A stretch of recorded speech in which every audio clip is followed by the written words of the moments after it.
But that's why I'm so excited about this study, because I had that escape or that euphoria period without, almost almost complete resolution of my long COVID symptoms. And actually, my pain never came back to the same degree. It only ever came back probably 20% of what it had originally been pre-Paxlovid. Welcome to the Long Haulers, the official podcast of the post-COVID support community, where members connect with experts and other long haulers to learn how to heal from the effects of post-COVID. Here's your host, Munish Joshi. Welcome to the post-COVID podcast, and here we are talking to Ash Dobbin-Mohammed of Effectiveness, because recently there was some great research that had come out help people suffering from post-COVID. So Ash, you've spent more time looking at that research than I have. So tell me just what is it that Paxlovid is expected to do for people who suffer from long COVID? Yeah, for sure. So this is a really exciting study. And before we get started, I just want to warn our audience, I am just trying to recover from some type of respiratory illness, not COVID, thankfully. But as it is with long COVID, it takes longer to recover from everything. So this little virus is hanging on a little longer than I was hoping for. So this is a very exciting study, Manish. So I'll tell you a little bit about my personal experience, and then lead into why it makes me so excited. So back in the summer of 2022, I developed COVID, unfortunately for the third time. Fortunately, I was able to get Paxlovid, and I was on a course of 5 days of treatment, which is the standard dosing and the standard treatment for Paxlovid. And what I found was, so during the acute phase, I did get quite sick. All 3 times I had acute COVID, I've gotten quite sick from it, unfortunately. Oh, wow. So it was no surprise I got quite sick the third time. Yeah. However, when I started taking the Paxlovid, it took me only a day or two to start actually swabbing negative for COVID, meaning that my viral load really cut down quite quickly. And then after a few days, once the acute COVID symptoms had resolved, my long COVID symptoms actually started to improve. And I found it, not only obviously more enjoyable, but quite exciting. So the biggest things were, this extreme fatigue, the cognitive impairment or that brain fog really lightened up quite a bit. One thing that I really noticed was body pain. So I had a lot of body pain with my long COVID this time around. And with Paxlovid, it lightened pretty significantly. And I would actually wake up at least once an hour and have a really difficult time sleeping. I'd have to get up, stretch, do 100 things, try to get back to sleep throughout the night because I was so uncomfortable. And with Paxlovid, it didn't fully go away, but it improved significantly. So just out here, so you get a 5-day treatment plan, which I assume is like 5 pills. So by day 3, twice a day, okay. So 10 pills. So by day 3, you're starting to feel some relief. By day 4, it's feeling a lot better. And then from day 2 to day 12, you've got 10 solid days. Is that essentially how it felt for you? It was about, so I think in total it was approximately 10 days for me. Yeah, which is pretty profound, right? Up until probably day 10, day 11, I started probably feeling a bit worse. Or day 11 maybe, I think I started feeling a bit worse, and then kind of continued to develop my long COVID symptoms again. I think what it was is that so one of the theories of long COVID is this viral persistence. So this COVID virus does not leave the body fully. And I think that is supported by, I'm thinking that it is supported by the fact that I felt so much better with Paxlovid, because Paxlovid is targeted at, cutting the viral replication, which allows the body to fight off the virus so much better. And so, so in that way, I think it's actually pretty solid theory about why long COVID exists in our body. And from a research perspective, very exciting. Also, a bit disappointing when I started having my symptoms come back again. But that's why I'm so excited about this study, because I had that escape or that euphoria period without, almost complete resolution of my long COVID symptoms. And actually, my pain never came back to the same degree. It only ever came back probably 20% of what it had originally been pre-Paxlovid. So if I heard that correctly, so one treatment of Paxlovid gave you initial benefits that resolved everything for about 10 days. And I have some other questions about what it felt like when symptoms came back. But then thereafter, pain was reduced significantly, and it's been persistently lower than what it was pre-Paxlovid.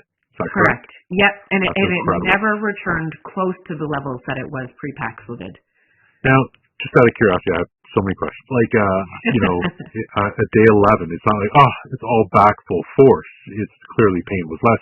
I actually felt it wasn't back as strong, but it was maybe 30%, then 40, then 50% of what it was, or was it like 2 days later, everything but 3 symptoms were more severe? What was that like? Yeah. It was a gradual return, and I kind of explain it with over probably a 2-week period, maybe even a little bit longer. It felt like I just had regression after regression after regression, meaning that I had progressive and worsening symptoms day after day after day after day. So I think it was both increase in the severity and the just presence of symptoms. So the symptoms reappeared and then became more severe each day the further I got away from Paxlovid. Aside from the pain never returned near to the same degree. But I would say every other symptom did come back, which to me, from a medical and scientific perspective, to me that means, okay, the treatment is working. I mean, the treatment worked for the acute COVID infection. But looking at long COVID, the way I kind of look at that is that, okay, we do have probably an effective treatment. It's just the treatment duration. So the length of time that we take that medication for, we need to increase it by. So I'm curious of this, and I know where we're going with this here. Is like, okay, if it gave you 5 days of relief, does a second treatment give you, 10 days of relief? Do you then say take another round of treatments, and what does that do? But is there any known effects to doing and I imagine this is what the research is for, is prolonged use of Plaxlovid, is there any challenges that it may pose, or are there certain people who will just not be candidates for Plaxlovid as a treatment? Yes, great question. So there's a lot of what we call exclusion criteria for this study, for Paxlovid in general. So the way and the medications involved in Paxlovid, it can impact a lot of medications that people are on. And then we either have to hold those medications, typically when you prescribe Pax, or sometimes if the medications can't be stopped, or depending on the medication, sometimes it just totally disqualifies people from taking Paxlovid. So the study here has a more significant list of exclusion criteria because it is a study. But there are certainly, some people who won't qualify.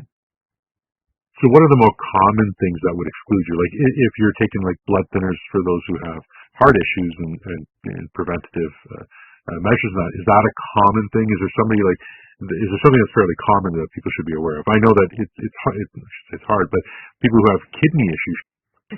So yes and no.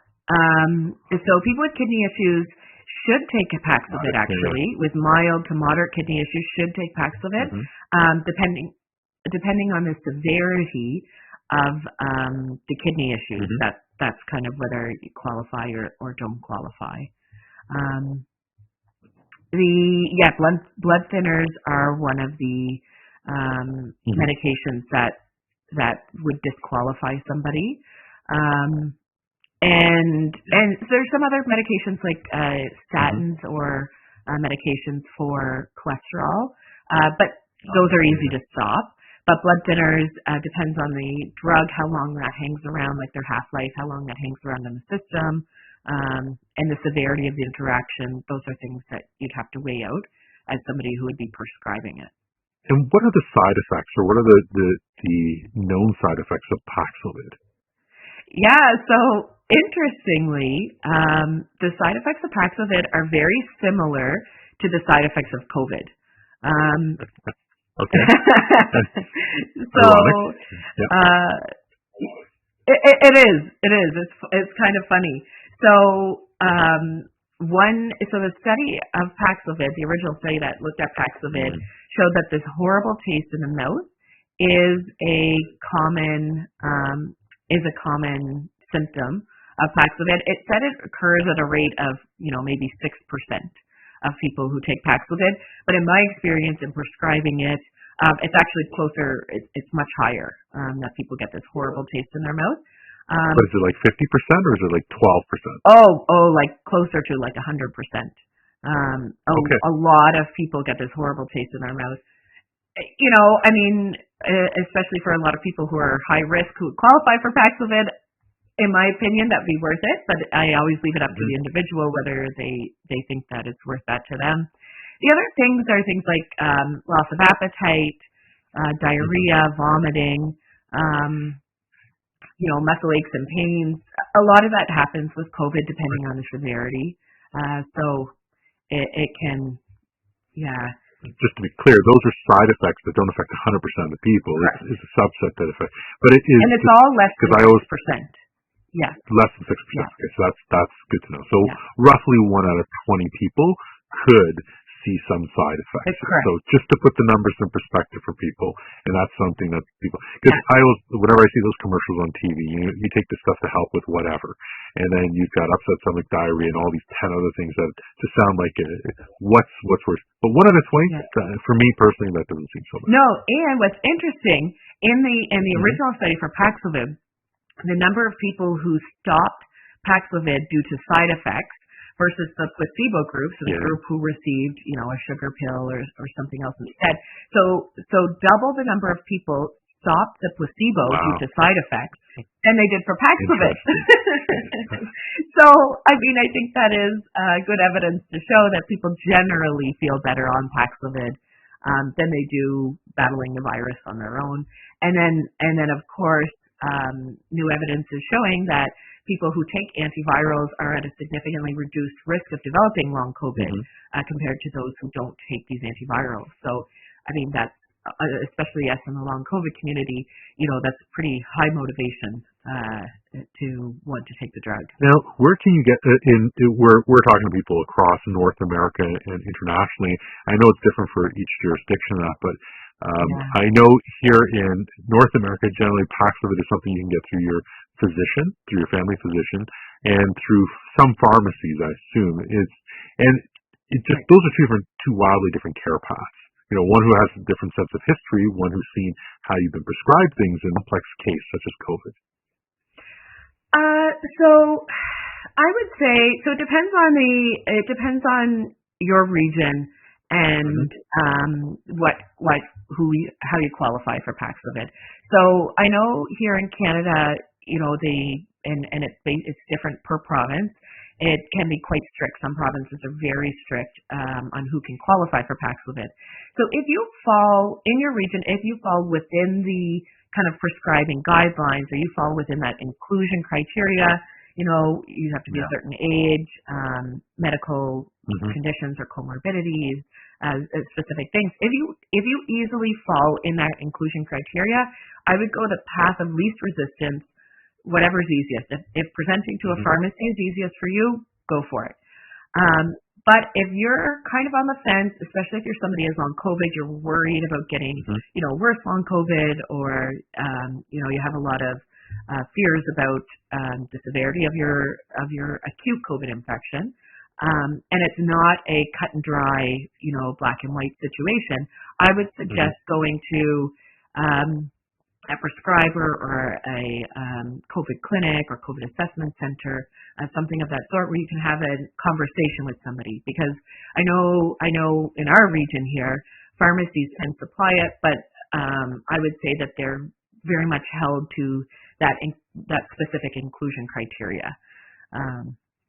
Yeah. Yeah. And I'll say where this is coming from. When you look at the community members who we talk to, you've got people who do go to the pharmacy because it takes a while to get in with their doctor, and they're looking for relief now. So they go to the pharmacy, and the pharmacist will look right away at your history of medication prescriptions, and they can see that you're on a statin. So therefore, they'll look at the criteria and say you're just disqualified there. But though you're thinking it's fast track, the better route might be to go to your doctor, where they're going to be referred back to anyway. And they'll say, if you want to get on this, here's how we get you on this. So that's why I was a little bit curious of that. And that's why I know if you've got a great relationship, take it. That's going to your pharmacist and stuff. Exactly. And I would say go the path of setting yourself up for success, especially if you have acute COVID, whether or not you have long COVID. You don't want to be spreading it everywhere and going to 100 different interactions to try to find it, if you can help it. And also, the symptoms of COVID and long COVID are, fatigue, like exhaustion. Your body's trying to recover and fight this virus. Most people don't have the capacity to go to 100 different interactions to try to find access to the drug. So whatever is the path of least resistance and highest success, that's what I would suggest. Yeah. Yeah, and I'm also saying this because we know how many people suffer from fatigue, brain fog, and just the challenges of mobility for some folks, especially in more rural markets. And that's why this online community is so much more beneficial. There may be other pathways they can take that are going to be aligned to their limitations, and so that's why I want to have that brought up here. So just going back to the research a bit, what are the three, is there anything, obviously we just want to see if it works and it's giving the benefits and we're seeing the consistency there and the minimal effect, then what do you think is going to happen next, or what's the pathway? How soon before we're given direction, assuming things go positive from Hopefully it will. Being biased because of my personal experience, I'm thinking that it probably will have a positive outcome, but also appreciating that is a biased opinion. So the estimated completion date of the study is January 17th. So of 2024. So they're going to run it for a year. They're going to start it on January 17th of this year. Run it for a year, and then give us some, outcomes and measures in a year, essentially a year from now. So it will be some time. They may, if it's really dramatic, they may be releasing some information early, or if it's, some really terrible outcomes, then they will stop it early and release, why. But so the things they're looking for three things. So the study protocol is that people are taking a regular dose of Paxlovid twice a day for 15 days. So that's 3 times the duration or the length of time right now that we prescribe Paxlovid for acute COVID. And so there's 3 what we call primary outcomes when they're looking at the research. So they're looking for a change in exercise intolerance and post-exertional malaise, meaning that people are able to be more active, they have more energy, and then they have less of those negative outcomes by doing more on a day. So typically with post-exertional malaise, with somebody with long COVID, they'll be a little bit more active. I mean, it varies based on their baseline, but say they typically will walk to the end of their driveway to get the mail once a day. Say they took a walk around their block. All of a sudden, the next day, even though they feel like they could do that, the next day they'll have this, or between days 1 and 3 after that, they could have this severe symptoms, worsening of brain fog, worsening fatigue, sore throat, kind of anything. So looking for a change and an improvement in their ability to do exercise, and also that there's that post-exertional malaise, or that that symptom increase in the days following the activity will be reduced or be gone. So that's the first thing they're looking for. The second thing is they're looking at improvement in cognitive dysfunction, which is really exciting for a lot of us with long COVID, because that is one of the things that a lot of people find most bothersome, is the activity intolerance and the fatigue and the cognitive dysfunction. And then the third one, which is, again, I'm very excited about the study, is changing the autonomic dysfunction symptoms, which would be what a lot of us experience, which is POTS. So that high heart rate, that low blood pressure, with any type of, standing, movement, activity. I know we've talked about before, I'm on this high salt diet to try to keep my blood pressure up a bit higher to avoid those symptoms as much. So if people have significant improvement in that could drastically change people's quality of life. So we'll stay tuned for it, but it's really, really exciting. And who knows, there might be some other outcomes that they're looking at, or some other positive effects of the Paxlovid. It's interesting because the last criteria that they're trying to, someone who's been suffering for 6 months or greater, they eventually get to this conversation saying, I've been put on a antidepressant because I've got a high heart rate. I'm being told that's what it is because I've gone to the hospital, I've gotten all the ECGs done, I've had specialists look at me, there's nothing wrong with my heart, so they just assume it's anxiety. So for them, this has got to be some exciting stuff. And because they say, I've gone on to antidepressants or I've gone to some sort of anti-anxiety medication, and I don't see any change, which is fascinating. Yeah. Yeah, and that's it. And that really goes to show that this is, I think anxiety and depression can be reasonable responses to developing this, debilitating, life-changing syndrome or condition overnight, right? So if people are having anxiety and depression, not only do they have an entire change, their whole life has been flipped upside down, and then on top of that, the medical system doesn't understand it. A lot of people in general, the population, sometimes their family members don't understand it and aren't supportive, and gaslighting, there's no treatment. So it makes sense that people are having mental health issues as a result of long COVID. Not to mention, the inflammation, the brain inflammation, that also adds up. That can lead to depression and anxiety. But you're right. A lot of people are being treated for anxiety because of their heart rate, when truly it's a physical problem, not a mental health issue. Yeah. And that's why they're not seeing the improvement. So you're right. It's so exciting that this could really change the long COVID game. Yeah, and it's quite fascinating because it is truly for that long hauler in a way who's been suffering for so long. And just out of curiosity, so Paxlovid is what we've been talking about here, and is there any alternatives to Paxlovid that are also in the marketplace that they may be doing research on, or is there an alternative where if it works for Paxlovid, it might work for something else? Right. So there are other antivirals. There's one other antiviral because of my brain fog. I forget the name of it. Actually, I'll have to look it up. Okay. I'll just say this and direct people to the community that we have here. When you go to the postcovidcommunity.com and stuff, within the community, we're going to put into our probably research and insight section right here. We'll have within the research and insight section, you'll be able to see some of the different articles that are there. And we'll post this article in here and some of the thoughts as well. So there will be a place for you to go and look and find this stuff. And where do you find the community? You go to postcovidcommunity.com. You can join now. And for anybody who's not familiar with us, there is a free trial that's extended to 4 weeks. And you can do it in US or Canada. It's international.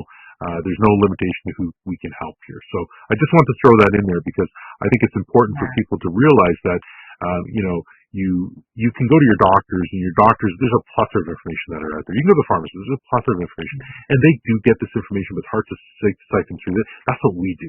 And you spent the time, you've actually gone through a treatment plan here, so you can report firsthand what's going on here. So the kind of information that we have here is not just for the people who suffer from long haul COVID, but people who actually treat. There's a lot of benefits here in the community. There are, and that's a great point, Munish, is that especially when, we have to have empathy for people working in the healthcare systems too, right? As easy as it is to be frustrated at them, there's not a lot of information out there, and the information that out there is changing. It's kind of coming out day after day, and it's hard to stay on top of it. It's hard to know what's current.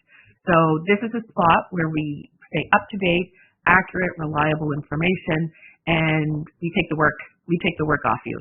All you have to do is show up, have a quick read, and we provide some insights into these articles as well, which can be helpful. And that's a great point, just on the notion, or not the notion, but the understanding of the healthcare environment that people work in. your doctors, your clinical care team, whether it's your pharmacists that work with you, their goal is to keep you alive and to keep you safe and healthy. They see something within your biology and your history that is a concern to them, so they're only doing things to protect you. And we were doing another sort of podcast where we were talking to somebody who said one of these recommendations that we've described is not what they see in some of the research that they have.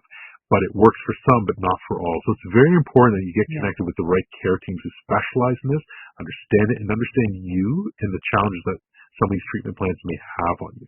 And that's, I think, is what people need to understand. This is wildly complex, over 200 symptoms associated with it. You have your own personal history of challenges, and you may be on medication, supplements, or some things that give you benefit, and taking another medication could withdraw the benefits from other things that could cause you other discomfort. So people are just looking out for your best interest.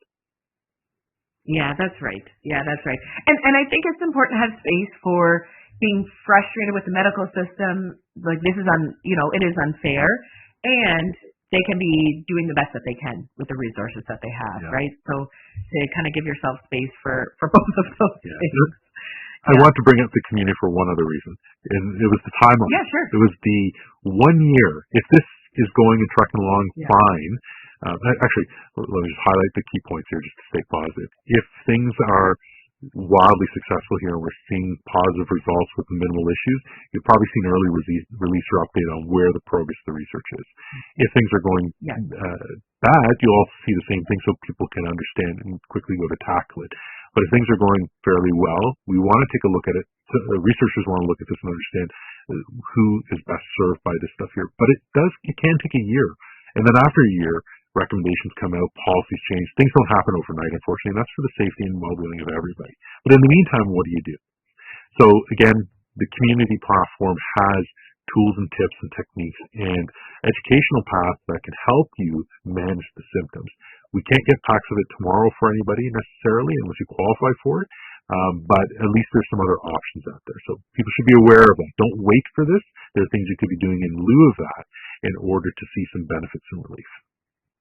Yeah, and I mean, there's another great. That's a great point. Like, another point is that, like, these self-management strategies.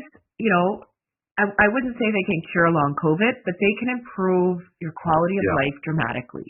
Right? Like, my quality of life has dramatically increased as a result of a lot of these self-management strategies, and that's why we built this community. Right? Like, we want other people to be able to access that stuff. And yes, it's not a cure. But also, if you could have a 200% increase in your capacity, right? Like, go for it. And that's the information that we can provide. And with the community members we've interacted with, my motto is live life again. That's what we're trying to help you do. We have teachers in there, we have doctors, and we have a variety of other, teachers, medical professionals, a variety of other people who are within the community who suffer from this. And it's so good to hear from some people who say, and actually even the students, the one person comes to mind in particular who said to us, I have had struggled in school, and I'm having problems focusing, having problems with this. But since they've done some of these self-tutorials and that, they've gotten a lot further. They've gone to support groups, they've gone to other things, they've refined what they need to do, that they're able to be functional, happy again with the path that they're on. And then the people who are at work, they're saying, I can work more hours and I don't come home as drained. So there's those benefits. And they're moving slowly in the right direction, but as they learn a bit more about themselves, customize their treatment plan, then things get better and better. Yeah, that's right. And you're not alone, right? There's a community there. There's other people who are in the same boat, in the same situation. Long COVID can be very isolating, and having a community where there's some guidance, some support, new research, other people in the same boat. I think that helps a lot with feelings of isolation and hopelessness as well. So feeling a sense of connectedness and hope. To wrap this up a bit, and again, we were talking about Paxlovid and the research that's out there, and it's exciting times here because you firsthand have seen the benefits of being on Paxlovid for somebody who's suffering from long COVID, and now that they're doing the research and we're seeing, and we're hopefully going to see that sort of benefit being applied or learn enough to make sure that this treatment plan can be longer lasting. That's going to be fantastic. But in lieu of that, there's three things that this research was targeting: fatigue, brain fog, and I'm saying POTS. Autonomic. Thank you. The POTS. The autonomic So function. in lieu of not having a pill to work with here. Couple of tips. I'll share a couple of the ones that I know that's been described here. But fatigue, it's managing your energy intake is understanding where your limits are and don't go to break them. Don't work to the ceiling. Work to a comfortable zone in between, and it's fully incremental. Get up there.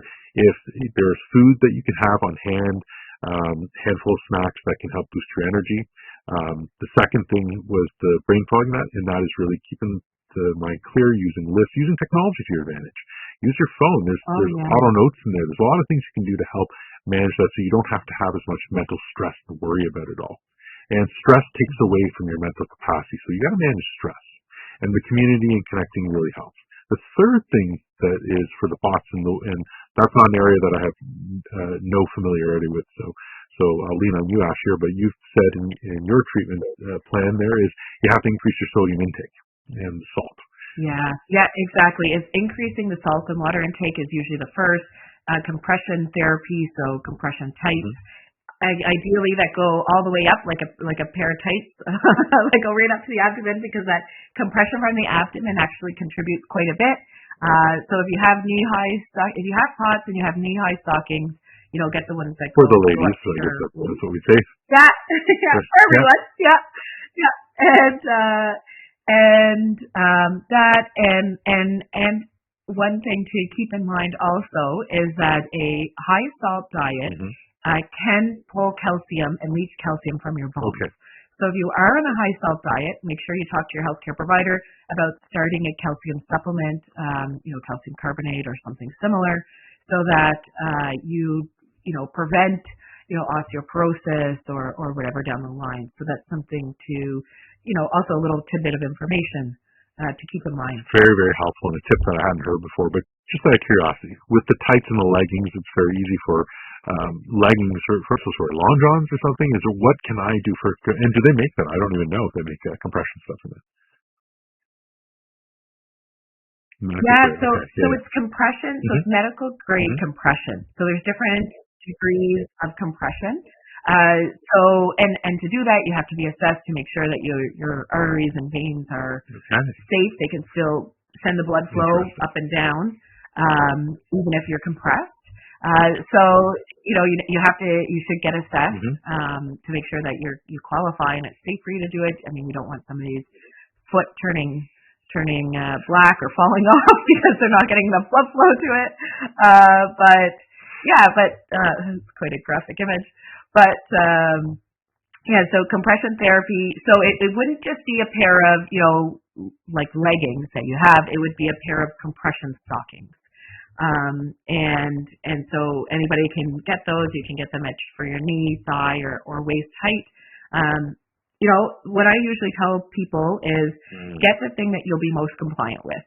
So although the waist high ones are best, if you're not going to wear that reliably, it's no good to you. So get a pair. If you think that you'll be more reliable with the thigh high or the knee high ones, and you can wear that day in, day out, then go with that. If you want to get the maximum benefit that you can, and you'll be compliant with it, and you'll do it kind of reliably, then get the waist high ones, or do a combo.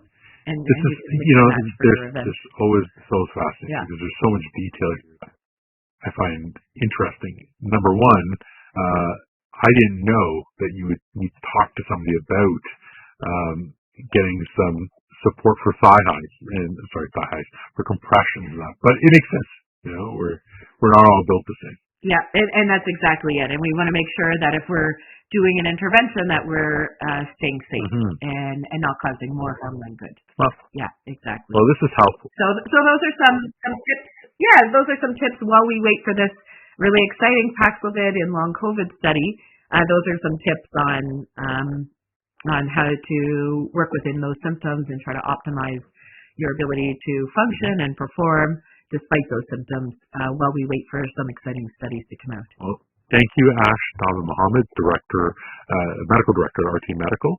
And I'm going to end this off with just a couple of little asks that we have. We hope that you share this podcast with friends and family, and we think it's very helpful, and we hope that you see that too. And add your comments below, and add your comments even in our community as well. And again, our community is postcovidcommunity.com, and we look forward to seeing you there. And hopefully we can see you live life again. Thanks, Vinesh. Thanks, everyone, for joining. See you next time. Thanks for joining us for this episode of The Long Haulers, the official podcast of the post-COVID support community. We hope you enjoyed this episode and that it'll help you take a step towards leading a healthier, happier, and more productive life. Take charge of your recovery at postcovidcommunity.com, where you can learn more about membership benefits and join our newsletter to get the latest information and tips from our network of specialized healthcare professionals. And don't forget to follow us on YouTube and your favorite social platform at Long Hauler Life. Please share this episode with other long haulers in need of assistance. Take care.